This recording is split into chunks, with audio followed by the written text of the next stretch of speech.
Welcome back to Neo and Jiho Part 25. We've got Taeho making his comeback from Anele and Jihoon. Be sure to hit that subscribe button and turn on notifications so you're always in the loop with our latest updates. King Jihoon and Taeho were watching the usual updates when they noticed something extraordinary.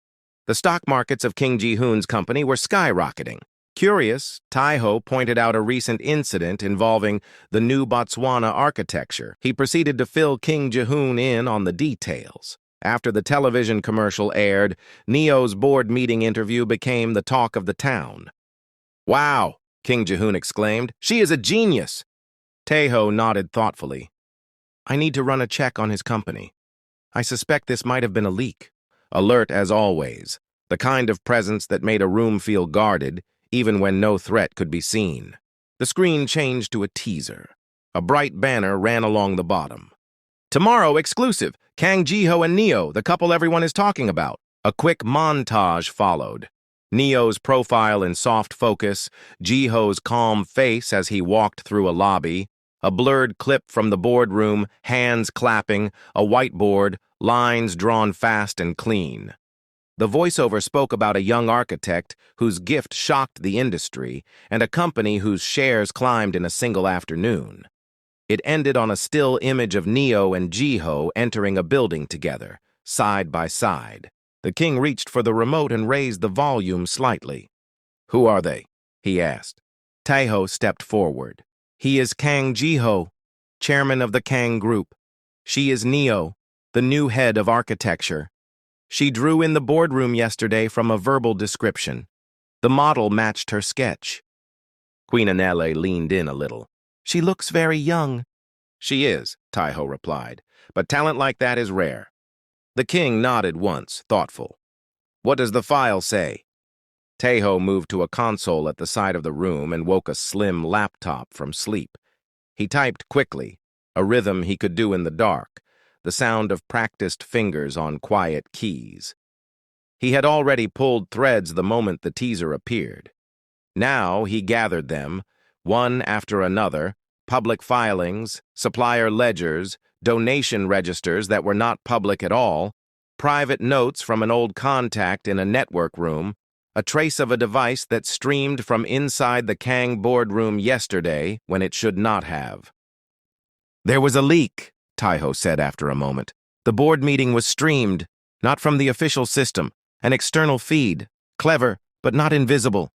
The king's eyes did not move from the screen. "Sabotage?" "It looks like it," Taeho answered. "But the attempt failed. The public reaction helped them."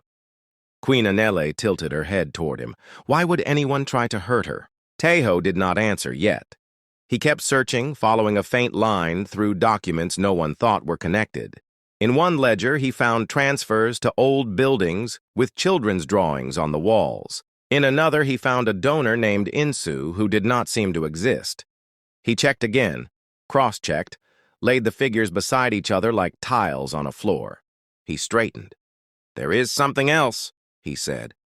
The king and queen both looked at him. "Jiho quietly funds 25 orphanages across Korea," Taeho said. "Food, maintenance, books, winter clothes. It is not public. The donor name is Insu, but the payments come from accounts that route back to him." The room went still. "How long?" the king asked. "Several years," Taeho replied. "Regular, steady, no cameras, no announcements." Queen Anela's eyes softened in a way that was not only royal but deeply human. "A man who gives without asking for attention," she said quietly. "Those are rare." "There is more," Taeho added. 2 years ago, he supplied solar panels, millions of dollars worth, to a Han Group pilot program. He did it without press. He listed himself as an investor, but the cost covered was much higher than the equity he took. The king finally let out a small breath. Approval, mixed with respect. "He adds value to communities," he said. "He does it quietly. That is a good man." Taeho closed the laptop halfway and waited. "Help them," King Han Jihoon said. "Quietly. If there is sabotage, they will need more than luck. Watch the interview tomorrow. If the danger grows, you go to them. Go undercover if you must." "At once," Taeho said. Queen Anele kept her eyes on the screen where Neo's face appeared again. That same soft focus, a smile that did not look rehearsed. "Her story pulls me," she said. "I came from South Africa to marry here. Botswana is our neighbor. I understand parts of what she must be feeling even if our lives are different." She looked at the king and then at Taeho. "Protect her if you can." Taeho bowed his head. "I will." The teaser ended. The news moved on, but the air in the room had changed. A decision had been made. The morning sunlight was spilling through the dining room windows when Jiho set down his coffee cup and looked at Neo across the table. She had just finished buttering a piece of bread when he said calmly, "We're not going today, tomorrow morning. I spoke with Insu earlier. We think it's better we take our time and prepare. Neo, we need to tell our story ourselves, how we met, what we've built, the truth from our own mouths. You're very popular now. You've just taken the head role at the company. That means there will be people waiting to twist things." She leaned back in her chair, listening quietly as he went on. "The way we met, your history. Bad people could rewrite it to harm you. We can't wait for rumors or wrong publicity. We have to share the truth now." Neo tilted her head slightly. "Is it because of Minjun's wife?" He nodded once. "Partly. Tumi met her, and she's political, which could be dangerous. Insu and I talked about it, and this is the right move. Thank God you're now in a respected position. This way, no one can use your past against you." Neo thought for a moment, then smiled faintly. "Okay, that is fine. But should I really say things exactly as they were?" "Yes," Jiho replied firmly. "It's better we be truthful so we don't invite scandals later." She gave a small nod. "Then I agree to the interview." Jiho's face softened. He leaned forward, pecked her cheek, then drew her into a quick hug. "Good," he murmured. They dressed for work that day. A car horn sounded softly outside, one short, polite note. "That will be Insu," Jiho said, glancing toward the window. Neo stood. "He is taking Tumi today," she said, a small smile returning. "He said he wants to show her his home." There were steps in the hallway, and then Insu appeared in the doorway, cheerful, a little formal out of respect for the house, but easy with both of them because they were family to him. Tumi came a step behind, already in her shoes, her eyes bright with the curiosity of someone ready for a new day. "Good morning," Insu said. "Are we ready?" "We are," Tumi said, trying not to grin too much and failing. Neo crossed to her sister and gave her a brief, warm hug. "Have fun," she said. "Learn something." Then she looked at Insu with a teasing tilt of her head. "Teach her something good." "I will," Insu promised, and bowed lightly to Jiho and Neo before leading Tumi out. The door closed. The house felt quiet again. "Work?" Jiho asked. "Work," Neo answered. They picked up their coats and left together. Insu's home stood on a quiet street, with trees that seemed to hold a little wind even when the city stilled. He unlocked the door and held it for Tumi, who stepped inside and paused, taking in the space without comment at first. It was elegant, yes, but lived in. Books not stacked to impress, but worn at the corners. A guitar propped in a corner that looked used. A low shelf with framed photos that did not feel staged. "This is beautiful," Tumi said softly. "Thank you," Insu replied. "I cleaned this morning. That is a rare event." She laughed, and the sound settled into the rooms like it belonged. He showed her the living room, the study, the small balcony with herbs growing in pots. Basil, mint, rosemary. "I try to cook with these," he said. "When I remember to water them." "You remember," she said, touching a leaf. "They look happy." He led her to the kitchen next. It was bright and organized, but not strict. There were jars with labels and jars without, a wooden spoon with a burn mark, a pan that had seen many breakfasts. He opened a cupboard. "You choose," he said.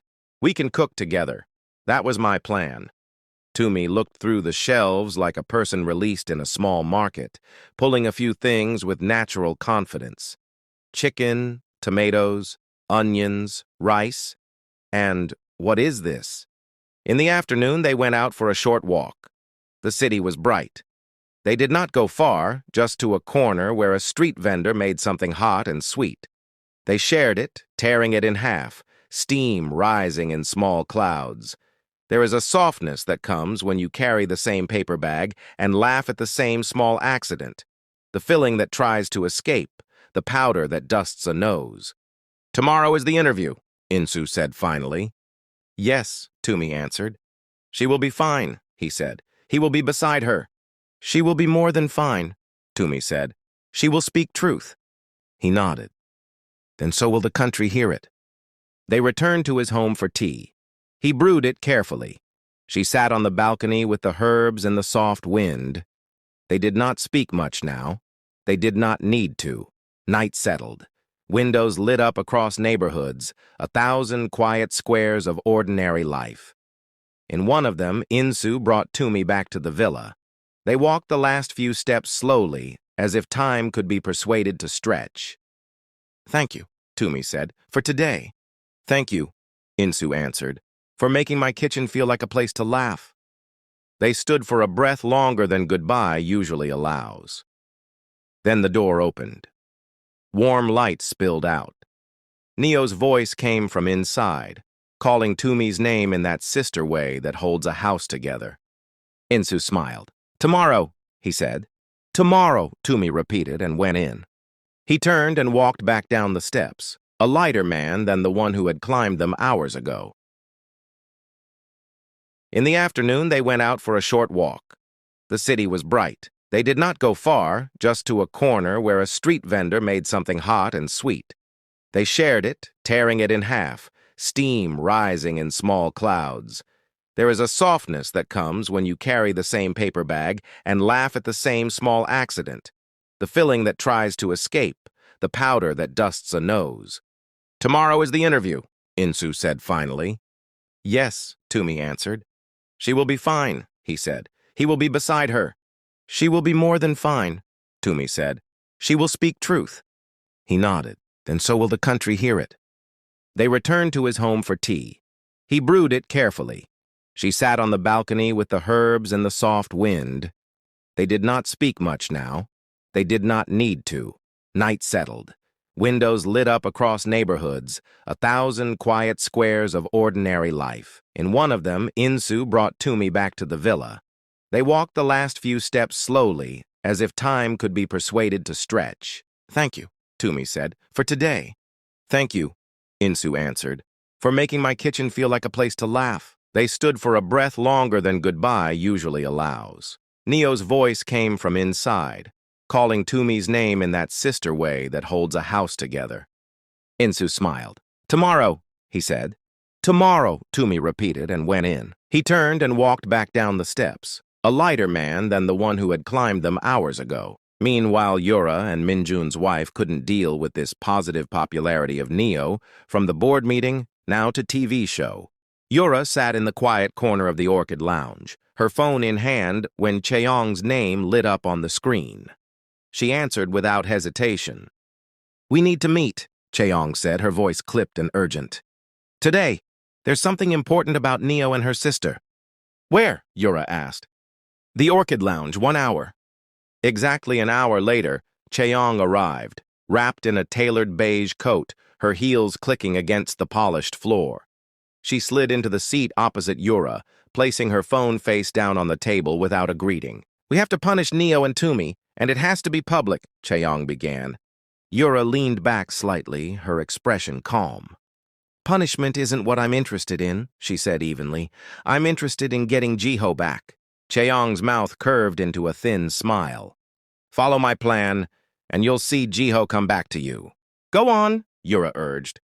That sister of hers, Tumi, she's radical, loud, and disruptive. The way she spoke to me at the golf course was completely unacceptable. Yura widened her eyes in feigned surprise. Really? I had no idea, she said, though she remembered Minjun already briefing her about the incident in the canteen. Chaeyoung leaned in, lowering her voice. I've done some digging. Their interview is tomorrow. That's when we hit them. Live, no warning. And how exactly do you plan to hit them? Yura asked, her tone cautious. First, we find that photo of the man talking to you and crop it to look like something more, Chaeyoung explained. Add the right caption, push it to the TV control room so it flashes on screen while Neo and Jiho are live. Second, make sure the producers slip in personal questions about Neo's past, about dating married men. And here's the best part. We release Tumi's Botswana fight story in the middle of the interview. That will force the host to ask them about it on air. The Botswana story? Yura asked, her eyes narrowing. Are you sure it's solid? I sent people to Botswana, Chaeyoung said, satisfaction in her voice. They found Kessa, the girl Tumi put in a coma. She told them everything, and they know about the prison time. It's enough to shake their image completely. And the host? Won't they refuse? Yura asked. We won't touch the host directly, Chaeyoung replied. I have an IT contact who can find the right producers and directors. They'll insert our material without knowing the full picture. And if they still refuse, Yura pressed, then we leak Tumi's story to gossip sites 5 minutes into the interview, Chaeyoung said. The pressure will force the TV team to bring it up, and if Neo answers too well, we drop the cropped image again to throw her off balance. Yura tilted her head. And you think all this will work? The world will see them for who they are, Chaeyoung said flatly. That's enough for me. They sat in silence for a moment, the hum of the lounge filling the air. Then Chaeyoung stood, smoothing her coat. You'll hear from me tonight. Be ready. Yura watched her walk away, a faint, satisfied smile tugging at her lips. The plan was set.